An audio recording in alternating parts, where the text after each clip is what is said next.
శ్రీమాత్రే నమః. ఈరోజు వీడియో పిల్లలు లేని వారు సుబ్రహ్మణ్యేశ్వర స్వామిని ఎందుకు పూజిస్తారు ఈ వీడియోలో చూద్దామండి. మనం వీడియోలోకి వెళ్ళిపోదాం.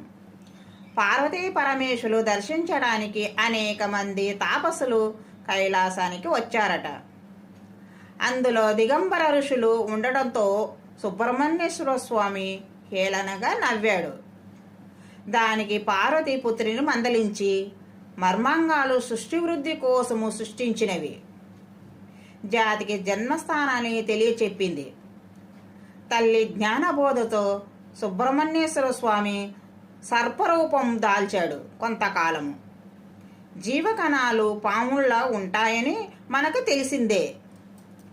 ఆ తర్వాత వాడిని అధిపతి అయ్యాడు సుబ్రహ్మణ్యేశ్వర స్వాముడు.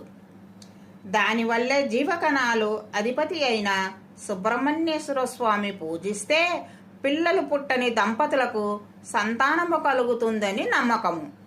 ఈ వీడియోలో మనము పిల్లలు లేని వారు సుబ్రహ్మణ్య స్వామిని ఎందుకు పూజిస్తారని చూసాం కదండి.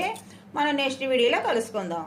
వీడియో నచ్చితే లైక్ చేయండి, షేర్ చేయండి, సబ్స్క్రైబ్ చేయండి. Thank you.